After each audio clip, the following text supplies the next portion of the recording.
adalah perjalanan di siang hari. Nah, kalau malam perjalanan malam disebut Isra. Jadi Isra itu perjalanan di malam hari. Kalau Safar perjalanan di siang hari. Cuman Safar ini lebih umum maknanya. Kalau berjalan jauh sudah disebut Safar, baik siang hari atau malam hari. Tapi kalau secara bahasa lebih spesifik, perjalanan di malam hari namanya Isra dan perjalanan di siang hari namanya Safar. Ya. Nah, ketika seseorang melakukan safar dan kemudian dia ada tugas yang belum bisa terplanningkan kapan selesai, maka selama itu dia bisa bersafar. Dia bisa terkategori safar, ya baik 10 hari atau lebih dari 3 hari. Sebagaimana Nabi ketika kemudian dia Fathul Mekah, tapi Nabi kan Madinah ya, jadi hukum asal Nabi udah tempatnya di Madinah. Dia ke Mekah waktu Fathul Mekah, itu selama 20 hari Nabi menjamak. Kenapa? Karena saat itu untuk meninggalkan kota Mekah ini belum bisa dipastikan berapa hari. Syekh As-Sudais ketika berkunjung ke Indonesia selama 15 hari itu beliau ambil rukhsah karena berpindah-pindah dari satu tempat ke tempat yang lain. Nah, jadi kecuali kita berdiam di satu titik, satu tempat, dan itu sudah ada jadwal bahwa kita di sini hanya 10 hari, setelah itu balik. Pokoknya 10 hari itu urusan akan selesai. Maka kita hanya mengambil rukhsah selama 3 hari. Selebihnya kita terhitung mukim. Tapi kalau berpindah-pindah kita terhitung Tujuan kami adalah ke Jogja biasa rekreasi. Iya. Nah, rekreasi ini di hotel, biasakan hotel apa dah? Royal Darmo. 3 hari. Ya. Nah, 3 Pindah hari lagi? pindah ke sebelahnya sekitar 10 kilo. Oh, 3 hari lagi. Itu masih terhitung sebagai pindah-pindah ya. satu Tapi bagian kalau safar. satu tempat 3 hari. 3 hari aja. Karena rekreasi saya rekreasi ini nggak ada apa-apa aja. Senang-senang aja. Itu rukhsah. Nah, rukhsah itu kalau hanya satu tempat itu 3 hari ya. Kalau pindah Ya. 3 hari berarti bisa saya ambil Walaupun 3 hari pindah-pindah. walaupun di satu tempat, selagi belum bisa diprediksi kapan selesai urusan di situ, maka selama itu dia bisa safar. Karena nggak ditukar Ya, Ditukar tapi, setiap hari. tapi kalau kemudian ini di sini 10 hari. 10 hari di lokasi ini. Itu sudah planningnya udah jelas, targetnya udah apa, pokoknya 10 hari akan selesai ini urusan. Nah, itu diambil 3 hari aja. Tuh, Rukhsahnya. Kalau apa kan saya tahu 4 hari, tapi di apa namanya satu hotel 3 hari lainnya pindah nggak apa-apa. Ya, kalau pindah lagi, Ya. terhitung baru lagi. Walaupun jaraknya dekat-dekat juga, tapi karena kita berpindah-pindah, tapi kalau di satu titik dan ini kita nggak tahu kapan selesai, 20 hari situ 20 hari kita terhitung bisa mengambil rukhsah. Saya menganalogkan itu Pak Ustadz kayak gini. Oke, kita artinya itu untuk di satu hotel, satu tempat selama 3 atau beberapa hari. Persoalannya kan pada saat ini kita bukan hanya tidur di hotel. Kadang-kadang kita Di rumah orang. Pindah-pindah lah intinya. namanya kan kita musafir kan. Kita kan berjalan. Ya. Oh, iya. Berjalan kita misalnya kan ke Ponorogo, Iya. kita ke Solo. Pas lagi. Kan, walaupun misalnya sore dan malamnya kan kita kan balik. Bagus. Jadi Ini nih. saya sering misalnya kan dalam kasus misalnya ini, saya ini Belajar saya juga. kalau ke Samarinda, saya pulang kampung. Tapi statusnya juga sebenarnya saya bisa juga mengklaim diri saya musafir karena saya kan tinggal Menetap di Depok. domisilinya, iya, domisili Tetap. di Depok. Atau sebaliknya kayak gitu ya kan. Saya dari Samarinda itu tugas ke Jakarta bersama dengan rombongan gubernur. Saya diledekin lagi. Padahal kan saya ini kan perjalanan ini kan dari antar provinsi ini ke DKI. Diledekin lagi oleh gubernur. Pak Jalani ini kayak gitu ya kan. Dia ini ke sini juga pulang kampung katanya kayak gitu kan. Sehingga saya kadang-kadang kan sudah bingung. Status saya ini kan musafir atau status saya ini kan sebagai pemukim. Karena artinya kan ke sini saya bisa jadi musafir, rumah. bisa juga pulang ke rumah. Saya ke sana juga bisa juga misalnya pada saat ini saya juga musafir tapi saya juga pulang kampung. Iya. Nah, akhirnya kan saya berkesimpulan. Ini saya kembali ceritakan ke model kan kita dari Depok ke ke Bogor ataupun dari Depok ke Jakarta. Saya melihat situasi, Pak. Jadi misalnya kalau misalnya kan saya dari Depok ke Jakarta itu kan perjalanan yang sudah melebihi daripada hampir 40 kilo. Sampai di Jakarta sebenarnya kan tidak ada sesuatu yang susah. Tapi yang susahnya kita artinya dihadapi oleh kemacetan. Dihadapi misalnya kan kita ini rapat. Tapi rapat ini nggak tahu selesainya kan kapan. Pada saat kita mau meninggalkan rapat, ini rapat ini penting. Nanggung, padahal ini sudah waktu azan, kan apapun bentuknya kayak gitu ya kan, ketika azan berkumandang, semuanya harus kita tinggalkan. Tapi nyatanya kan kita agak susah juga, susahnya kayak gini. Kita untuk meninggalkan teman juga kan ini kan soal etika lagi gitu kan. Makanya akhirnya saya kayak gitu ya kan punya pola. Wah ini saya prediksi, saya ini nggak bisa saya prediksi gitu kan. Saya pikir ini ada fasilitas workshop. Sudah, artinya saya gabung di awal, bisa juga artinya kan di akhir. Nah, kasus-kasus kayak gitu itu kadang-kadang yang tidak jelas definisinya kayak gitu ya kan. Definisi musafir yang safar dan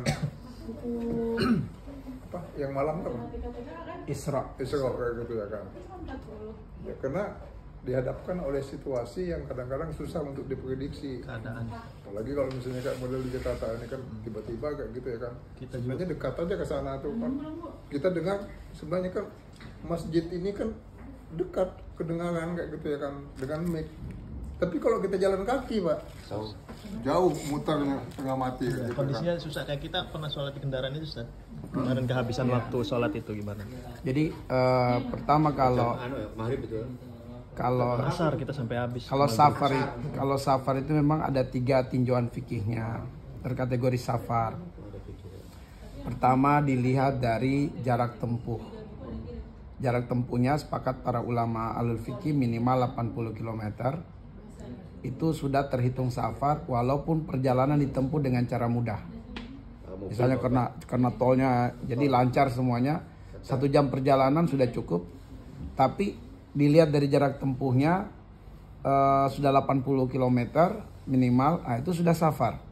Jadi pertama terkategori safar karena jarak tempuh. Jauhnya itu minimal 80 km. Yang kedua adalah ditinjau dari lama perjalanan. Kalau dia perjalanan sehari semalam, misalnya nih walaupun jaraknya 40 km nggak sampai 80, tapi medannya pendakian nggak bisa kendaraan misalnya, kayak jalan kaki. Nah itu kan bisa perjalanan bisa semalaman itu. Nah itu terkategori safar karena ditinjau dari lama perjalanan bisa sehari semalam, bukan lagi dilihat jaraknya. Sebab mungkin jaraknya 40 tapi medannya itu bisa membuat sehari semalam. Kayak pendakian gunung itu berangkat pagi bisa sampai malam baru nyampe, padahal kalau jaraknya biasa cuma karena medannya.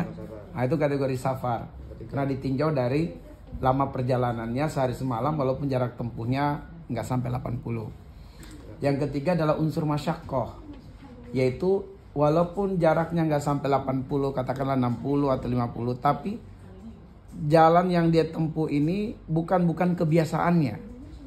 Ya dia datangi suatu wilayah yang baru yang bukan kebiasaannya, dan itu sudah terasa kayak lama nih, kayak lama banget nih. Itu bisa terkategori safar karena masyaqqah.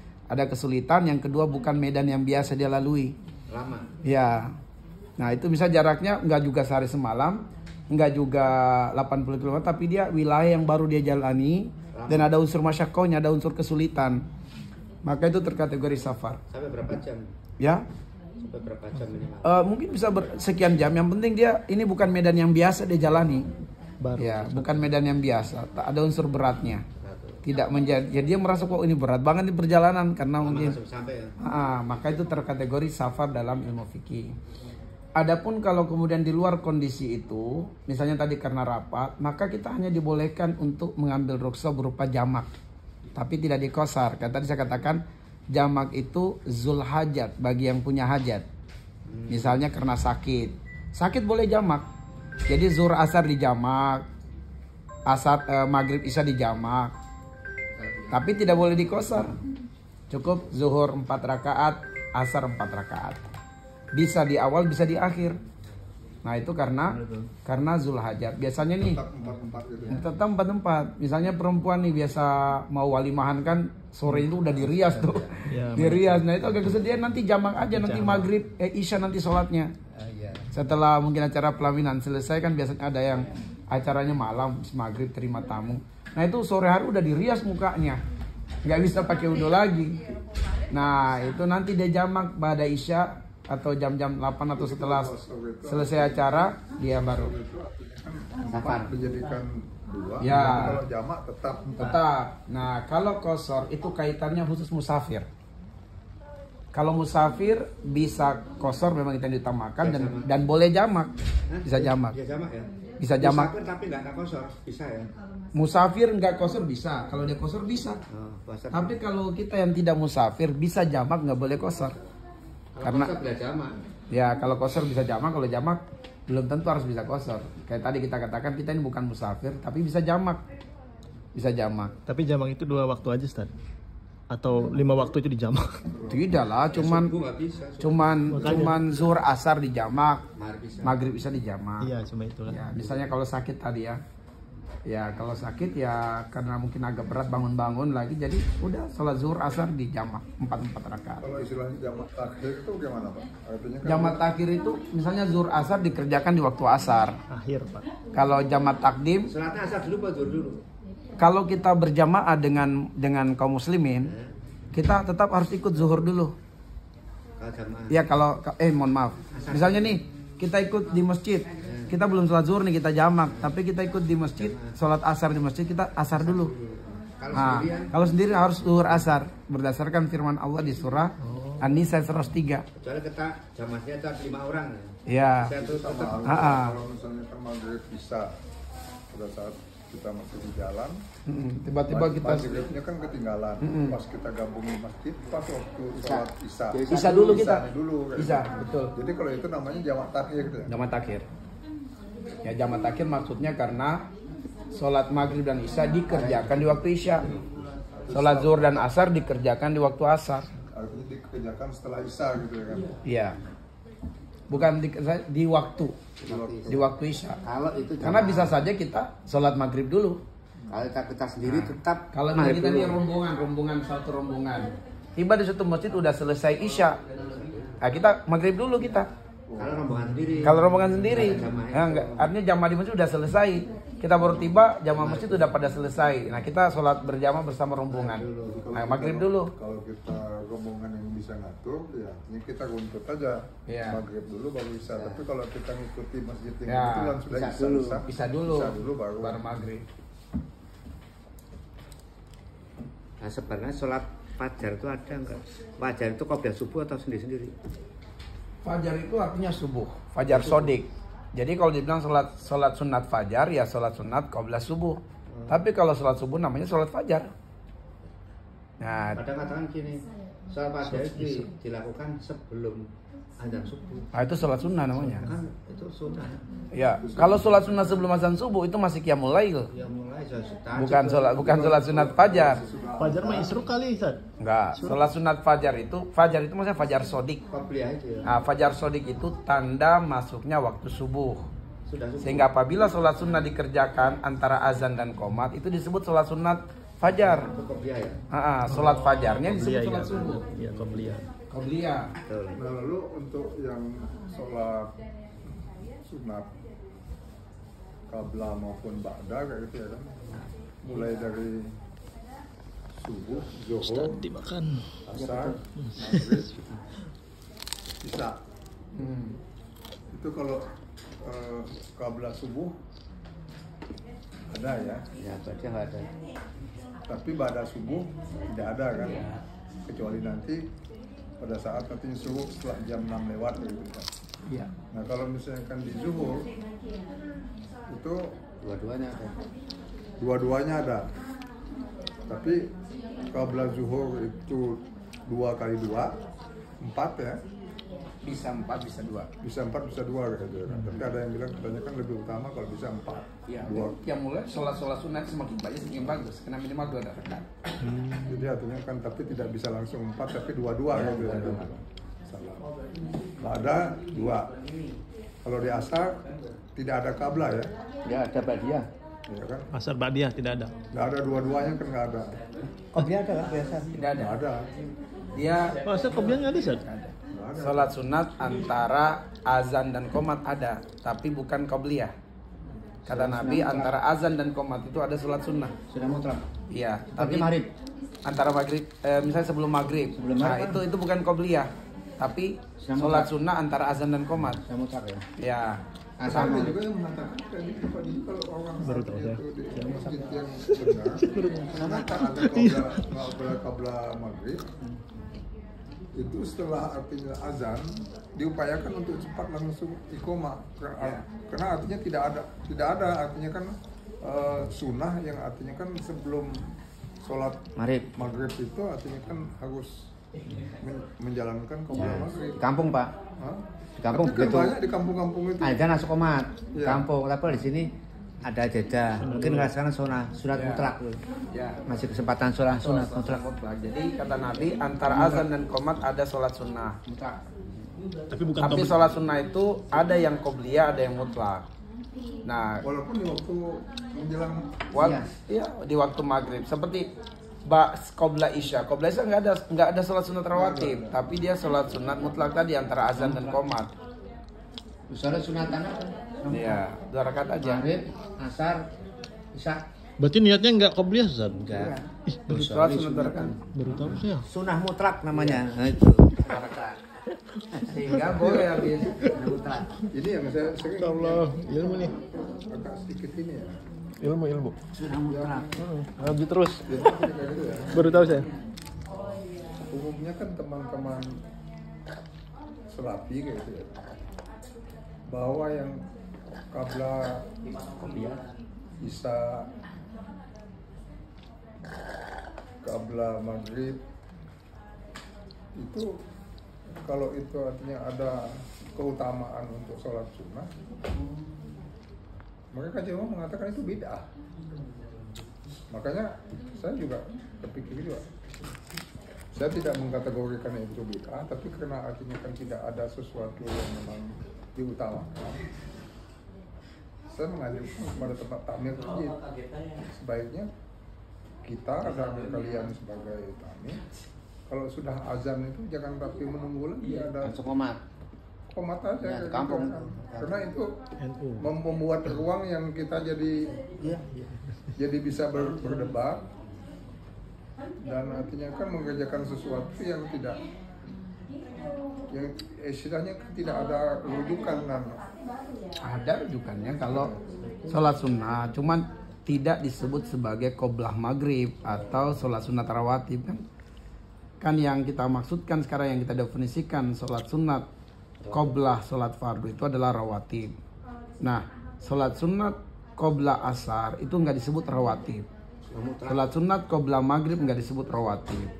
Sholat sunat qoblah isya nggak disebut rawatib. Cuman dia kata Nabi, dan itu hadisnya sahih, antara azan dan qomat ada sholat sunnah.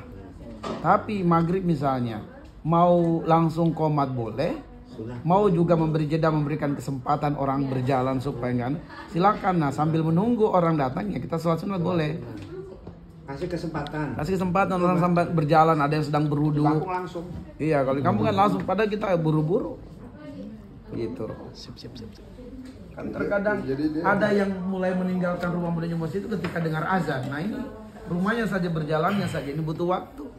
Kalau habis azan langsung qomat kan kadang nggak dapat ya. Jadi definisi yang tegas itu yang sunat rawatib dengan non rawatib itu sebenarnya di mana letaknya? Ya, yang disebutkan oleh Nabi SAW, sehingga ada keutamaannya. Siapa yang istiqomah mengerjakannya, dibangunkan istana di dalam surga. Pertama ada yang 10 rakaat, ada yang 12 rakaat, dan ada yang 14 rakaat. Itu semua riwayatnya sahih. Yang 10 rakaat, 2 rakaat qobla subuh, 2 rakaat qobla zuhur, 2 rakaat ba'da zuhur, 2 rakaat ba'da maghrib, 2 rakaat ba'da isya. Nah ini 10 rakaat. Rawatib ya. Salat sunat rawatib. Rawatib. Kalau yang 12, Yang 12 4 rakaat sebelum zuhur. Yang 14 rakaat 4 rakaat sebelum zuhur, 4 rakaat ba'da zuhur. yang lain itu sama semua gitu ya. Ya. Cuma artinya bedanya di zuhur. Ya di zuhur aja, di zuhur ada yang 4 rakaat sebelum zuhur, ada yang 4 rakaat setelah zuhur. Nah itu yang dalilnya sahih. Artinya dianggap itu rawatib tuh ya. Rawatib itu yang rawatib.